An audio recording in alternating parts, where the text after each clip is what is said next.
Teman-teman, belajar bareng yuk. Pada video kali ini, aku dan teman-teman kelompokku akan membahas tentang pasar oligopoli. Video ini dibuat untuk menyelesaikan salah satu tugas kelompok mata kuliah ekonomi mikrobisnis. Kami dari kelompok 4 terdiri dari 10 anggota yang masing-masing bekerja sama dalam memenuhi tugas ini. Yuk kenalan dulu. Yang pertama Teresia Katin Parekan, yaitu saya sendiri. Yang kedua Jessica Senia Untu. Yang ketiga Meisita Jelin Mogea. Yang keempat Alfrida Paruku. Yang kelima Beldavita Novitangke. Yang keenam Daniela Kristina Malau. Yang ketujuh Delvi Kartika Putri. Yang ke-8 Ivone Claudia Kalase. Yang ke-9 Erika Maki Koko. Dan yang terakhir yaitu Tria Kristina Manurung.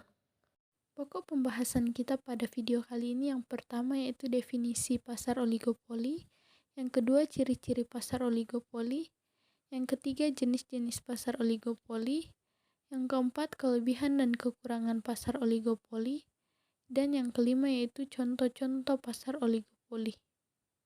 Sebelumnya, apa sih itu pasar oligopoli? Pasar oligopoli adalah pasar di mana jumlah produsen atau penjualnya lebih sedikit, sedangkan pembelinya relatif lebih banyak. Itulah mengapa pasar oligopoli dikatakan sebagai pasar persaingan tidak sempurna, karena jumlah produsen dan konsumen yang tidak seimbang. Bahkan bisa dibilang memiliki gap atau selisih yang tinggi yang berpengaruh pada harga pasar, yang menyebabkan persaingan ketat antara para penjual dan tak jarang para penjual harus memilih untuk penting harga. Kehadiran pasar oligopoli membuat para produsen dengan jumlah sedikit menguasai pasar, yang bersaing untuk mendapatkan konsumen sebanyak-banyaknya, yang menyebabkan perusahaan atau produsen-produsen baru kesulitan untuk masuk. Karena beberapa penyebab tersebut, pemerintah melarang adanya praktek oligopoli. Aturan ini telah tercantum dalam Pasal 4 Ayat 1 dan 2 Undang-Undang Nomor 5 Tahun 1999. Ciri-ciri pasar oligopoli.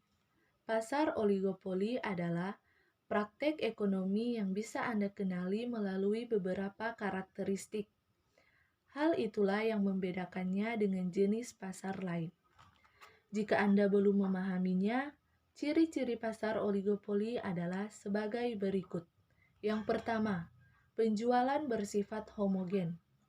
Dalam pasar oligopoli, produk yang dijual oleh produsen hanya terdiri dari satu jenis. Hal ini membuat konsumen tidak kesulitan dalam menemukan kebutuhan mereka, karena akan sangat mudah menemukan pengganti atau alternatifnya.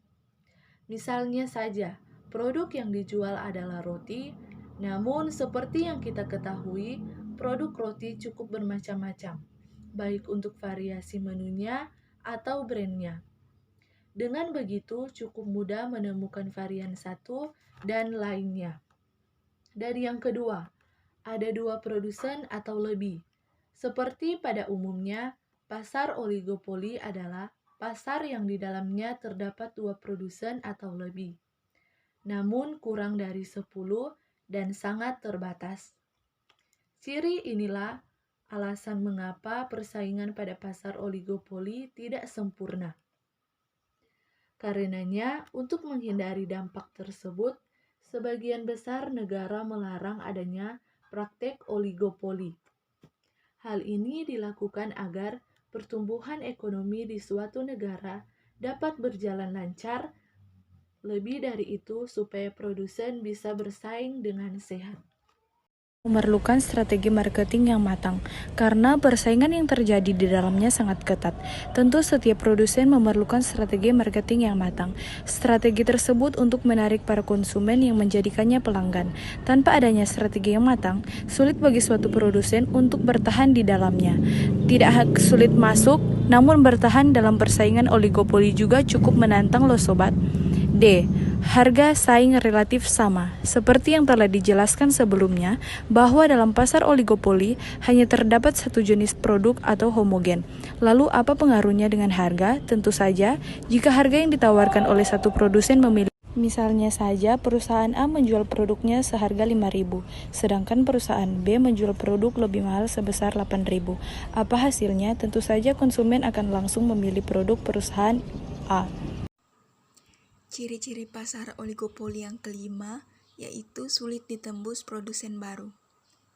Sebelumnya, kita telah membahas bahwa karakteristik pasar oligopoli adalah memiliki produsen terbatas atau kurang dari 10. Nah, batas itulah yang membuat pasar oligopoli sulit untuk ditembus produsen baru. Tak jarang produsen baru berusaha mengambil risiko dengan mempersempit pasar atau dengan membanting harga, namun justru menyebabkan kebangkrutan. Karena alasan inilah, persaingan pada pasar oligopoli disebut tidak sehat atau tidak sempurna. Ciri-ciri pasar oligopoli yang terakhir yaitu kebijakan dari produsen utama berpengaruh pada produsen lain. Seperti yang kita ketahui sebelumnya teman-teman, bahwa pasar oligopoli ini adalah praktek di mana kebijakan satu produsen utama sangat mampu mempengaruhi keputusan produsen lain. Misalnya, keputusan dalam menentukan harga ataupun produk. Jika produsen utama ini menjual seharga 10.000, maka produsen lain ini juga tidak akan jauh dari angka tersebut. Nah, itulah beberapa ciri-ciri dari pasar oligopoli. Jenis-jenis pasar oligopoli. Setelah mempelajari ciri-ciri pasar oligopoli, kita juga perlu memahami apa saja jenis-jenis dari pasar oligopoli yang umumnya dipraktikkan dalam perekonomian masyarakat. Jenis dari pasar oligopoli terbagi atas 4 macam jenis. Yang pertama, pasar oligopoli terdiferensiasi. Arti dari kata terdiferensiasi adalah dapat dibedakan, sehingga dalam jenis pasar oligopoli ini, produk yang dijual oleh produsen bisa dibedakan. Pada jenis pasar ini juga, produk yang dihasilkan bersifat homogen, tetapi tetap dapat dibedakan dari yang lain dengan melihat coraknya, misalnya dengan membedakan rasa, aroma, serta desain produk. Contoh produk dari jenis pasar ini adalah produk yang dipakai oleh mayoritas orang sehari-hari, misalnya kendaraan bermotor, rokok, mie instan, minyak goreng, dan ponsel. Maka, berdasarkan pemaparan di atas, pasar oligopoli sebenarnya sangat dekat dengan kehidupan kita sehari-hari. Meskipun produk yang dijual cenderung homogen, maka dari itu sebaiknya kita tetap selektif dalam memilih produk yang paling sesuai dengan kebutuhan kita. Berikutnya, yang kedua, jenis pasar oligopoli non-kolusi.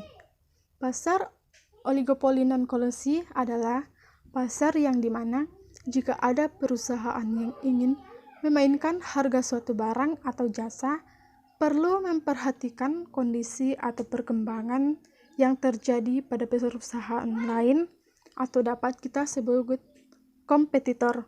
Sehingga dalam pasar oligopoli ini, hal ini hanya perlu dilakukan oleh suatu perusahaan karena bertujuan agar usaha yang dijalani mengalami perkembangan serta perusahaan lainnya tidak mengikuti persaingan harga tersebut. Nah, contoh dari jenis pasar oligopoli non-kolusi yaitu perusahaan Coca-Cola dan perusahaan PepsiCo, yang dimana kedua perusahaan ini bersaing di pasar minuman ringan. Jenis pasar selanjutnya yaitu pasar oligopoli homogen, di mana pasar oligopoli homogen disebut juga dengan pure oligopoli. Di dalamnya menjual beragam produk identik dari berbagai produsen, namun sulit untuk dibedakan. Contohnya, air mineral, semen, rokok, dan sebagainya.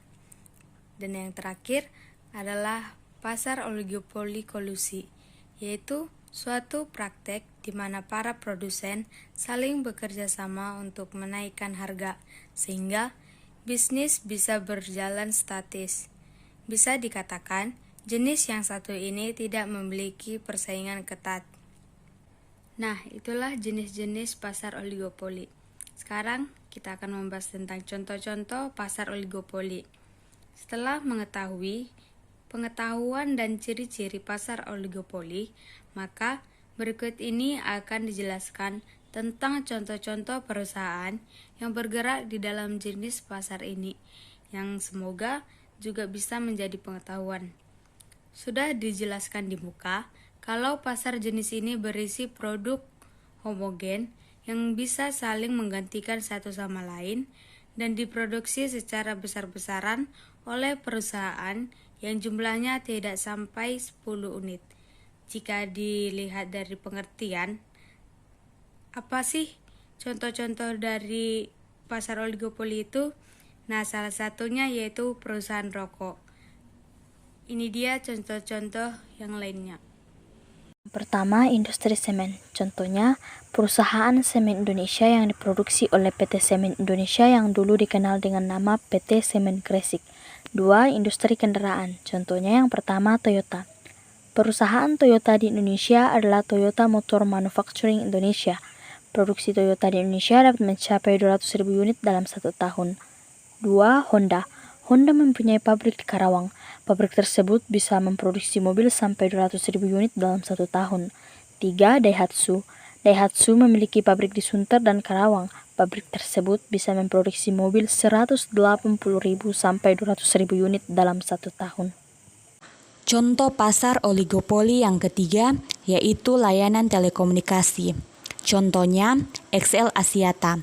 XL berdiri pada tanggal 8 Oktober 1996. Awalnya perusahaan ini bernama PT XL Komindo Pratama Tbk. Namun pada tanggal 16 November 2009 berubah menjadi PT XL Axiata Tbk. Contoh yang kedua, TRI. Jaringan TRI di Indonesia dioperasikan oleh PT Hutchison TRI Indonesia. Markas TRI berada di Hong Kong. Yang keempat, jasa penerbangan, Sriwijaya Group dan Garuda Group.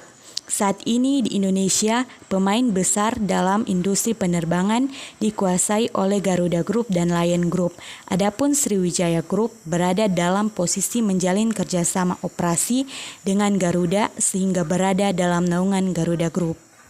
Selanjutnya yaitu kelebihan dan kekurangan pasar oligopoli. Semua bentuk pasar punya kelebihan dan kekurangannya masing-masing. Demikian juga halnya dengan pasar yang satu ini. Sesuai dengan penjelasan, berikut ini adalah kelebihan dan kekurangan pasar oligopoli. Adapun kelebihan pasar oligopoli, yang pertama yaitu konsumen dapat memilih produk sesuai dengan keinginannya karena pasar ini menyediakan banyak pilihan. Yang kedua, ketatnya persaingan antara produsen memberikan keuntungan tersendiri bagi konsumen, yaitu kesadaran produsen tentang pentingnya produk berkualitas dengan harga terjangkau. Yang ketiga, umumnya produsen di pasar oligopoli selalu melakukan inovasi terhadap produk dan pelayanannya sehingga dengan sendirinya produk akan terus berkembang. Untuk kekurangan pasar oligopoli, yang pertama, produsen baru akan kesulitan untuk masuk ke pasar ini karena persaingannya sangat ketat. Yang kedua, sering terjadi perang harga antara produsen untuk memikat lebih banyak konsumen. Dan yang terakhir, memerlukan modal besar untuk melakukan promosi iklan secara terus-menerus agar dikenali dan diingat oleh konsumen dan produknya dapat dibedakan dengan produk dari produsen lain. Nah teman-teman, jadi kesimpulan dapat kita ambil dari materi pasar oligopoli ialah sebagai berikut. Pasar oligopoli merupakan pasar persaingan tidak sempurna. Disebut demikian karena di dalam pasar tersebut jumlah produsen dan pedagang tidak sebanding dengan jumlah pembeli atau konsumen. Sehingga untuk mencapai kelanggengan usaha pada pasar oligopoli, aktivitas pemasaran dan promosi produk harus terus ditingkatkan, atau dapat kita katakan jenis pasar di mana jumlah produsen atau penjualnya lebih sedikit, sedangkan pembelinya atau konsumen relatif lebih banyak. Pasar oligopoli memiliki 6 ciri-ciri, yaitu sebagai berikut. Yang pertama, penjualan bersifat homogen. Yang kedua, adanya 2 produsen atau lebih. Yang ketiga, memerlukan strategi marketing yang matang. Yang keempat, harga saing relatif sama. Yang kelima, sulit ditembus produsen baru. Dan yang terakhir, kebijakan dari produsen utama berpengaruh pada produsen lain. Pasar oligopoli memiliki 4 jenis. Jenis-jenisnya dibagi atas berikut. Pasar oligopoli terdiferensial, pasar oligopoli non-kolusi, pasar oligopoli homogen, dan yang terakhir pasar oligopoli kolusi. Demikianlah kesimpulan yang dapat kami simpulkan dari materi pasar oligopoli. Apabila ada kesalahan kata, kami mohon maaf kepada teman penonton sekalian. Sekian dari video kami ucapkan thank you for watching. Bye-bye.